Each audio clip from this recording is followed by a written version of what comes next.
Thanks, Fab. No worries. Hi, everyone. So I'm Ben. I'm sorry I didn't get to say hello to you all earlier because I wasn't here. But it's nice to be here, and yeah, I'm looking forward to having a quick chat to you.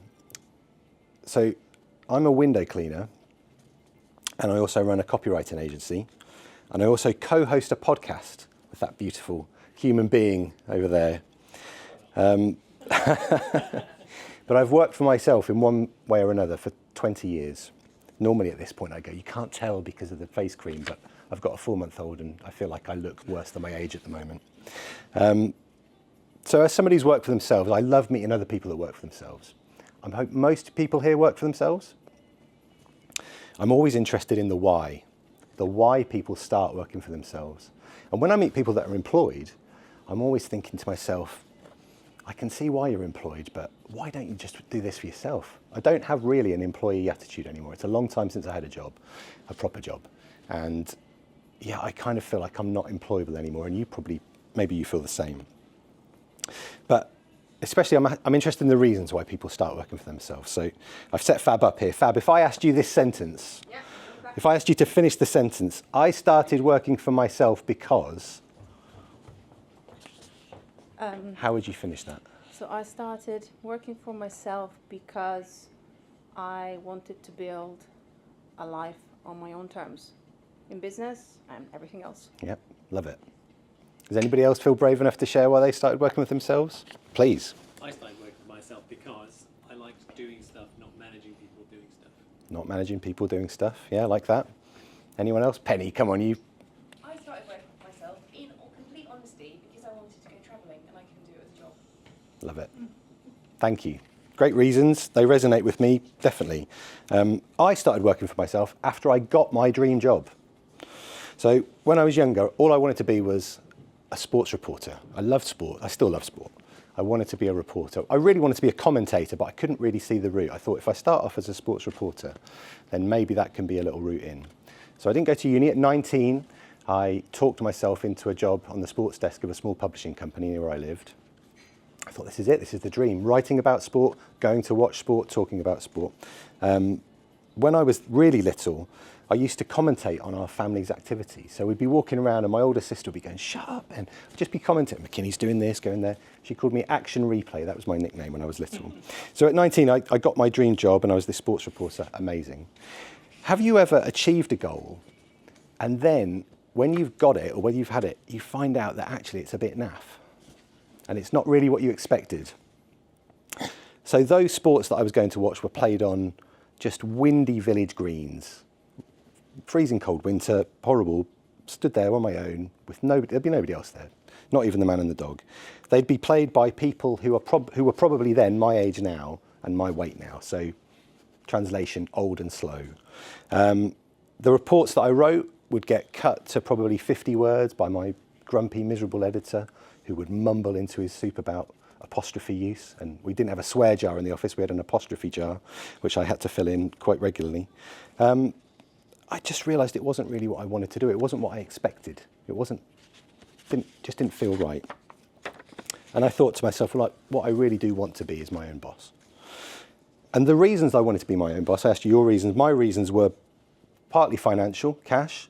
I wanted to earn more than the £6,000 I was being paid as a junior sports reporter. More than that, I think I wanted to be in control of what I earned. I wanted to think if I put in more effort, I could see more. And actually, if I put in less effort, I wouldn't mind, if I wanted to travel a bit or go away, then I wouldn't mind earning a bit less for that. I'd happily take that. And I wanted flexibility. So like you, Penny, I wanted to travel. I wanted to go away. All my mates were at uni or off on gap years. And I'd been working in this little sports department for a couple of years.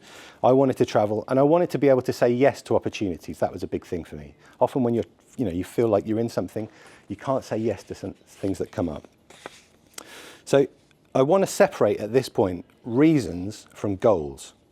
I'm obviously older now, my family circumstances have changed. The goals I have for my business and for my personal life have changed as well. I definitely go on fewer holidays. That was a goal when I was younger. I go on fewer holidays now than I used to. But the reasons I work for myself are still the same. I still want to be in control of what I earn, how I earn it, and I want to be flexible. I want to be able to choose my own hours. I want to be late to events and not get told off. That kind of thing. So we've all got our reasons. And depending on how long you've worked for yourself, you might feel, I feel like this sometimes, I feel like those memes you see online. Is it meme or May? My mum says May, but I don't think it's May. You know those memes online, you've got how it started, you know, really bright, positive, and then how it's going, or the expectations and the realities. Because those expectations that we set ourselves, we have them with the best intentions, don't they? So it might be that when, perhaps your reason for being self-employed is that you've been made redundant, or perhaps you didn't earn enough in your previous job and you want to earn more. It might be that that's an expectation, that you go self-employed, you think, I'm fully in control, I can earn more than I used to. But maybe that hasn't happened. Things are really difficult. It's really difficult to run a business and earn money. Maybe you are earning money, but the way your cash flow works just means that you never feel like it's yours, or it's never available to you. Perhaps you are making money, but every hour under the sun you're working and you don't feel like you're in control of your time. Maybe you just don't enjoy what you're doing. Maybe you think, like in my case, I wanted to be a writer, so I changed, 6 or 7 years ago, I wanted to be a writer. And actually it's really hard work, and sometimes I don't enjoy it. That might be part of it too. When those expectations kind of get out of hand in that way, they can feel as if, they can lead to a kind of fear of failure, I suppose. And a stat I came across a couple of weeks ago when preparing for this talk was that nearly half of all small business owners feel trapped in their business. And I'm in that half. I've worked for myself for 20 years, like I said. I can think of at least 4 or 5 occasions where I've either felt trapped or out of control in the way I run it. Now, I've said the word control a lot already today, and I say it a lot on our podcast. And it's a funny word. I talk about it so much that I've started to worry that I'm a bit of a control freak, and I've never thought of myself as that. I still don't think I am really. But without an element of control when working for yourself, the expectations that we set ourselves when we start out can lead to those feelings of failure if they're not met.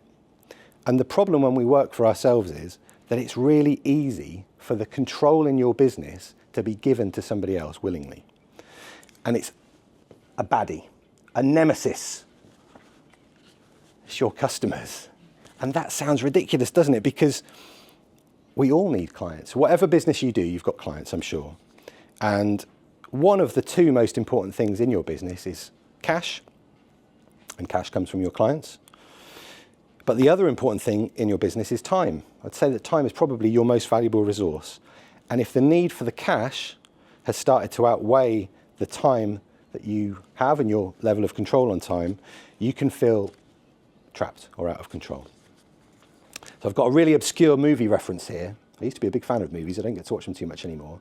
And when I ran this reference past somebody in the audience yesterday, she was completely blank and said she didn't know. But it's a film called Lady in the Water. It's from about probably 15 years ago by M. Night Shyamalan.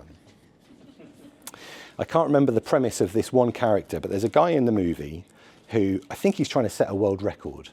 And he walks around with one dumbbell, quite a big one. And he never switches hands. All he does is walk around with his dumbbell in his right hand doing this all day. And as a result, he's got one enormous bicep. He wears a vest all day. One bicep is huge, but his other arm is just normal size. So he walks around all day. And I reckon that if you solely focus on the needs of your customers all the time over yourself and your business, you end up like you're doing bicep curls with one arm and never switch into the other, and you end up lopsided. And this arm would be super strong. So you're probably giving your customers the best kind of service that you can. I bet that, a customer comes to you, yep, do it. I can jump, whatever. All the time, lifting and doing the things your customers need. But at some point, you're going to need your other arm. You're going to need your left arm, in my case. And if this arm is really weak, it won't be able to hold you up or lift up what you need when you need it. So the title of this talk is Be Your Own Best Customer. And what do I mean like that? Because it sounds a little bit oxymoronic. Let's just take a few minutes. I want to look at what makes a really good client. Can you picture for me in your mind your best client? If you've got one. Hopefully you have. And if you haven't, picture what you want one to be. I've had times in my career where I haven't really liked any of my clients and I've wanted something different. So it's important at those points to try and picture the kind of customer that you'd really like to have. And let's picture how you want them to behave, the kind of qualities that you want. Here are the 3 things that I want in a customer. So in either business, however we get them, I want a customer that is open to change, has an openness to being different, to doing something different, because growth, more often than not, requires change. I want a customer that is willing to invest in themselves, because effort is required on one side, and obviously I want them to pay me. We're not going to focus on payments at this point. And I want them to commit to a process. Once they've made a decision, I want them to see things through, because transformation doesn't happen overnight. So that's my client, that's what I want for my client, that's my goal.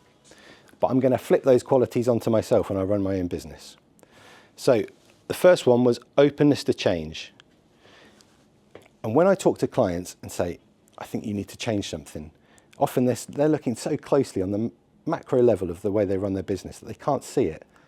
It requires space, doesn't it? So if I'm thinking about my own business, the openness to change requires me to step away and to look at a bit of a bigger picture. That is really hard to do if you're feeling trapped, if you're feeling uncomfortable in what you're doing. You're going to feel even more uncomfortable trying to change it. I guarantee that. That's just life, isn't it? It requires being honest with ourselves and admitting that something we're doing isn't working. In the 20 years that I've been working for myself, I think that if I was honest with you, this is the hardest thing that I've had to get my head around. Because I don't know whether it's the comfort of just doing what I've always done, the way I've always done it, or a fear of failure, maybe even a fear of success, I'm not sure. I still struggle with making change in the business because, I don't know, it just requires that ability to step away, and I think probably a lot of the time I'm too busy. The second thing was a willingness to invest in themselves. I don't want to make this about money. You know, everybody's income has been up and down in the last few years, so this is not necessarily a financial thing. Invest doesn't always mean putting your money into something, but it might mean opening up things in a different way, opening up time or being open to stopping doing something that is taking you away from making a correct decision. And the last thing was a commitment to a process. Who here has set out an intention to make a change, made a difficult decision, started doing something, bought a course, announced on LinkedIn that you're changing something in the way that you do it, and then not seen it through? Me, I've definitely done this.